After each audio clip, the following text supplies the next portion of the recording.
अस्सलाम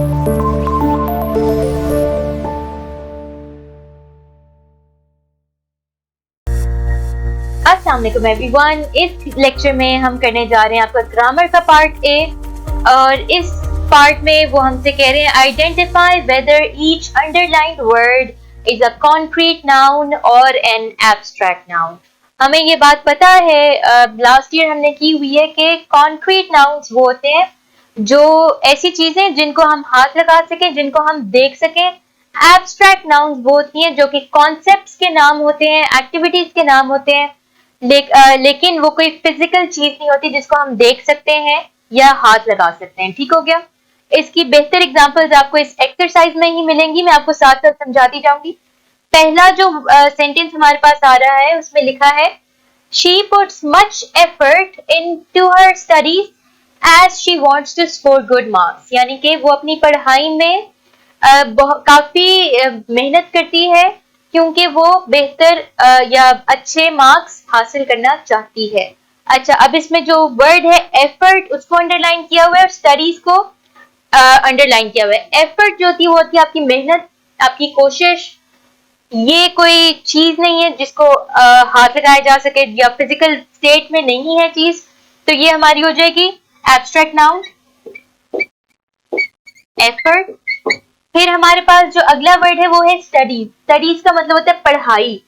पढ़ाई अगेन हम किताबों को देख सकते हैं, किताबें फिजिकल चीज है। पढ़ाई यानी उसको पढ़ना, उसकी पढ़ाई जो होती है, जो स्टडीज है आपकी, वो फिजिकल चीज नहीं है, वो एक कॉन्सेप्ट है, एक एक्टिविटी का नाम है, तो वो भी एब्स्ट्रैक्ट नाउन में ही आएगा, स्टडीज। ठीक हो गया।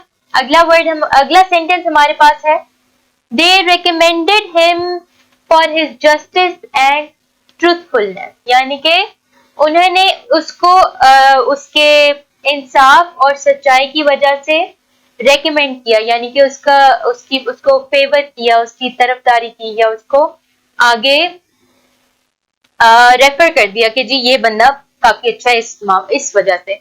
जो हमारे पास जो वर्ड्स हैं जो अंडरलाइंड हैं, पहला है जस्टिस और दूसरा है ट्रूथफुलनेस। ये दोनों कॉन्सेप्ट्स हैं, फिजिकल चीजें नहीं है, कॉन्क्रीट नाउन्स ये नहीं हो सकती, इसलिए ये एब्स्ट्रैक्ट में जाएगा। Justice, truthfulness.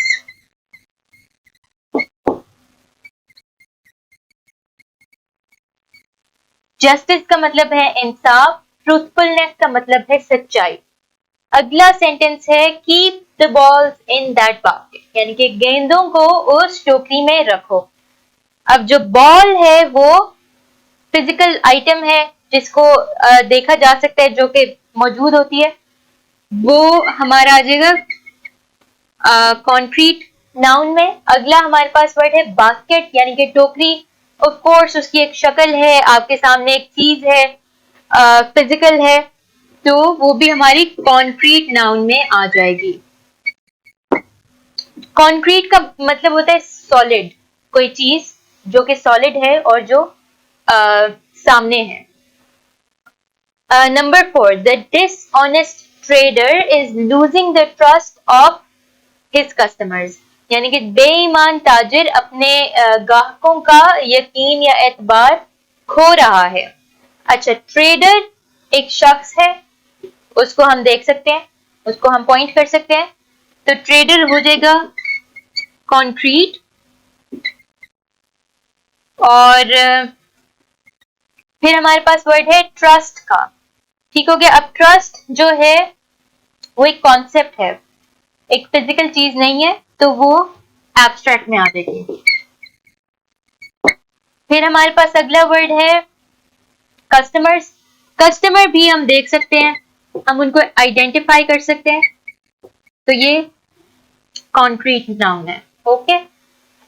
आगे हमारे पास है he did not take good care of his pet, यानी कि उसने अपने पालतू जानवर का अच्छा ख्याल नहीं रखा। केयर अगेन एक कॉन्सेप्ट है, केयर हमारी एब्स्ट्रैक्ट नाउन है, और पेट हमारा कॉन्क्रीट नाउन है, क्योंकि हमें पता है कि ये जानवर जो है ये पेट है, इसको हम आइडेंटिफाई कर सकते हैं, उसको हम देख सकते हैं, उसको हम प्यार भी कर सकते हैं। तो ये आपका है पार्ट ए ग्रामर का। अब हम करेंगे इसका पार्ट बी। पार्ट बी में हमसे कहा जा रहा है choose whether each sentence needs an indefinite article जो कि अ या एन होता है, अ डेफिनेट आर्टिकल जो कि द होता है, और नो आर्टिकल। यानी कि हमें 10 सेंटेंसेस दिए गए हैं जिसमें उन्होंने कहा है कि आपने चूज करना है कि इसमें डेफिनेट आर्टिकल आएगा, इनडेफिनेट आएगा या कोई आर्टिकल नहीं आएगा। ठीक है, अब जो इनडेफिनेट आर्टिकल होते हैं वो अ या एन होते हैं। ये हम बात करते हैं कि जब हमें पर्टिकुलर कोई मखसूस चीज का ना पता हो और हम इन जनरल बात कर रहे हो। द तब आता है जब हम एक पर्टिकुलर चीज की तरफ पॉइंट करके बात कर रहे हो। ठीक है, और नो आर्टिकल मैं आपको आगे बताऊंगी कि कहां पर नो आर्टिकल हम करेंगे कि उसमें ब्लैंक फिल नहीं करने। अच्छा, नंबर 1 क्वेश्चन हमारे पास है sentence he asked me blank very hard question. He asked me a very hard question. हमें नहीं पता कि ये कौन सा क्वेश्चन है। ठीक है, उसने हमें अभी हाँ जैसे इंफॉर्मेशन दे दी है, अब अगली जब वो बात करेगा तब वो द यूज करेगा इस क्वेश्चन के लिए, क्योंकि अभी इंफॉर्मेशन दी गई है कि एक मुश्किल सवाल पूछा गया। ठीक है, आगे अब वो कहेगा जो मुश्किल सवाल पूछा गया तो वो द क्वेश्चन पे चला जाएगा। अब इसी तरह से उन्होंने एक डिफरेंट सेंटेंस दिया है, लेकिन ये इसके साथ भी कनेक्ट किया जा सकता है अगर यहाँ पर हार्ड होता है इजी के लिए। दूसरा क्या सेंटेंस है, blank question that he asked me was easy. ठीक हो गया कि जो सवाल उसने मुझसे पूछा वो आसान था। अब वो हमें पता चल रहा है कि एक आसान सवाल की बात की जा रही है और उसकी इंफॉर्मेशन हमें पता है कि ये मखसूस एक सवाल है, तो यहां पर आएगा द। इसको अगर उर्दू में भी करेंगे ना, पहला आप देखें उसने मुझसे एक बड़ा मुश्किल सवाल पूछा, एक बड़ा मुश्किल सवाल पूछा, जो सवाल उसने मुझसे पूछा वो आसान था। हम इसको ये नहीं कह सकते कि एक सवाल जो उसने मुझसे पूछा वो बड़ा आसान था। हमें इससे ये होगा कि एक से ज्यादा सवाल पूछे गए। एक सवाल जो उसने पूछा आसान था तो आप एक्सपेक्ट करेंगे अगला बताएगा अच्छा दूसरा मुश्किल था या तीसरा मुश्किल था।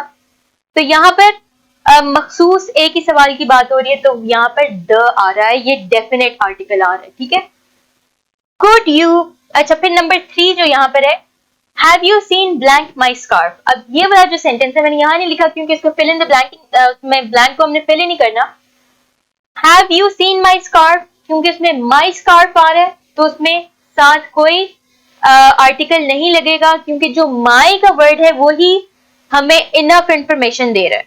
मेरा स्कार्फ है, इसके साथ द या आ नहीं आएगा। स्कार्फ है, स्कार्फ्स नहीं है। हमें पता है कि ये एक है मखसूस स्कार्फ है, वो हमें कैसे पता चल रहा है कि डेफिनेट स्कार्फ है, क्योंकि मैंने उसके साथ माई लगा दिया। ठीक है, अगला क्वेश्चन है, अगला से अच्छा क्वेश्चन ही है, could you please pass me blank salt, यानी कि क्या आप मुझे नमक दे सकते हैं। अब हमें पता है कि यहाँ पर द सॉल्ट आएगा क्योंकि ऑब्वियसली किसी चीज की तरफ पॉइंट किया जा रहा है, एक जो सॉल्ट शेकर है उसकी तरफ पॉइंट किया जा रहा है कि ये पर्टिकुलर सॉल्ट है जो मुझे चाहिए। ठीक है, द आ जाएगा यहाँ। नंबर 5, सेंटेंस नंबर 5 में हमारे पास कहा जा रहा है is there blank good restaurant around here.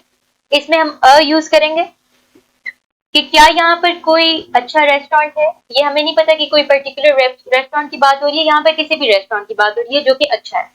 ठीक हो गया, डेफिनेट इंफॉर्मेशन नहीं है हमारे पास, लेकिन आगे हमारे पास जो सेंटेंस है blank restaurant that my friend owns is very good, यहाँ पर हम द यूज करेंगे क्योंकि ये डेफिनेट इंफॉर्मेशन है कि जो रेस्टोरेंट मेरे दोस्त का है वो बहुत अच्छा है। आगे है आई विल सी यू इन।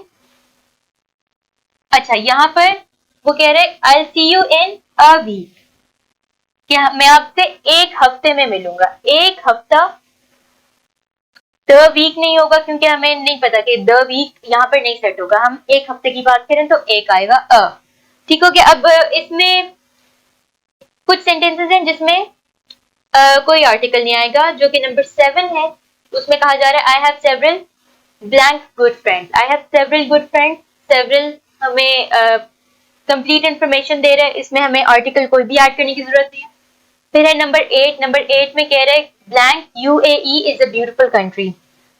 यहाँ पर हम द ऐड करेंगे क्योंकि कुछ कंट्रीज के नाम जो कि शॉर्ट फॉर्म में होते हैं, जैसे कि the United states of America, the USA, हम उसके साथ द लगा देंगे। UAE stand for United Arab Emirates, इसके साथ भी हम द ऐड कर देंगे। The United Arab Emirates is a beautiful country. आगे हमारे पास है नंबर 10। नंबर 10 में कोई आर्टिकल नहीं यूज हो रहा क्योंकि मैंने यहाँ नहीं लिखा हुआ। उसमें आएगा I am on blank vacation till until Monday. ये होगा I am on vacation until Monday, कि मैं पीर तक छुट्टी पर हूँ। ये आपका पार्ट बी था। अब हम पार्ट सी करते हैं। अब हमारे पास है ग्रामर का पार्ट सी, जिसमें हमसे वो कह रहे हैं कि आइडेंटिफाई नाउन फ्रेजेस। अब नाउन फ्रेजेस क्या होते हैं? नाउन फ्रेज की जो डेफिनेशन है, a noun phrase is a group of words that does the work of a noun। यानी कि एक से ज्यादा अल्फाज हैं जो कि आपको नाउन का आपके लिए काम करते हैं। अच्छा, अब इसमें आर्टिकल भी कभी कभी आ जाता है, इसमें एडजेक्टिव भी आ जाता है, तो वो मिलजुल के एक नाउन फ्रेज बना देते हैं। फ्रेज क्या होता है? फ्रेज होते हैं कुछ अल्फाज जो कि इकट्ठे लिखे जाएं, जो कि एक मुकम्मल जुमला ना बनाए, लेकिन क्या नाम है, लेकिन उसके आपको मतलब उसका एक समझ आ जाए कि क्या क्या कहा जा रहा है, ठीक है, लेकिन वो कंप्लीट सेंटेंस नहीं होते। एक सेंटेंस में एक से ज्यादा फ्रेजेस आ सकते हैं। For example, as a young trader he earned reputation of being an honest, fair and just businessman. यानी कि एक नौजवान ताजिर के तौर पर उसने शोहरत हासिल की। किस तौर पर? ईमानदार और फेयर एंड जस्ट, यानी कि इंसाफ पसंद और मुनसिफाना बिजनेसमैन के तौर पर। ट्रेडर और बिजनेसमैन एक ही बात है। अच्छा, अब इस सेंटेंस में जो आपके किताब में एग्जाम्पल के तौर पे दिया गया है, इसमें है अ यंग ट्रेडर, ठीक है। ट्रेडर हमारी इसमें नाउन है, अ यंग ट्रेडर हमें बता रहा है, एक पूरा फ्रेज बन रहा है जो हमें नाउन के बारे में बता रहा है और एक नाउन का ही काम दे रहा है, ठीक है। फर्दर ब्रेक डाउन करेंगे तो हमें पता चलेगा जी यंग एडजेक्टिव में आता है, आर्टिकल आ जाता है।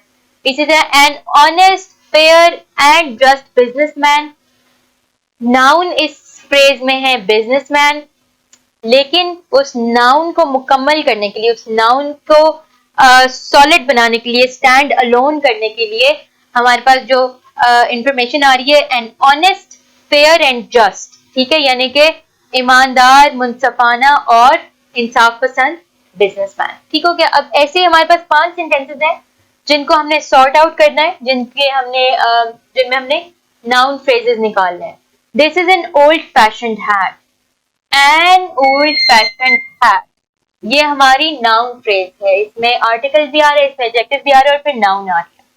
We discovered Fahad's plans, Fahad plan हमारा नाउन फ्रेज है, क्योंकि फाहद के प्लान्स के बारे में हम बता रहे हैं, फाहद के प्लान्स, ठीक है। ये एक मुकम्मल आपकी नाउन फ्रेज होगी।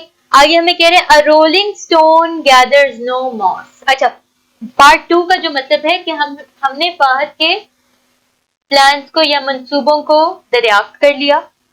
पार्ट 1 का है, ये एक ओल्ड फैशन हैट है, ये एक पुराने तर्ज की टोपी है।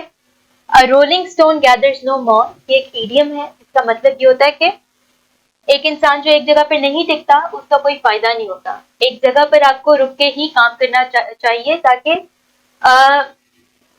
आपको कोई ना कोई फायदा हो। आप अगर एक जगह पे इतनी देर ठहर ही नहीं रहे कि उससे आपको कोई फल मिले, तो क्या फायदा, ठीक है। ये rolling stone gathers no moss इस इडियम का मतलब है।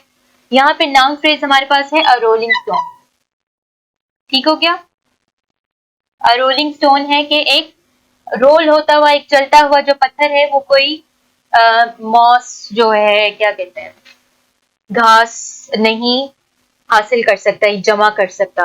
मॉस होती है फंजाई, इस तरह साइंटिफिक वर्ड होता है, लेकिन वो एक ग्रीन सी लेयर होती है जिसको कहते हैं, जो अगर एक पत्थर रुका रहे उसके ऊपर पानी पड़ के एक ग्रीन सी लेयर आ जाती है, ठीक हो गया।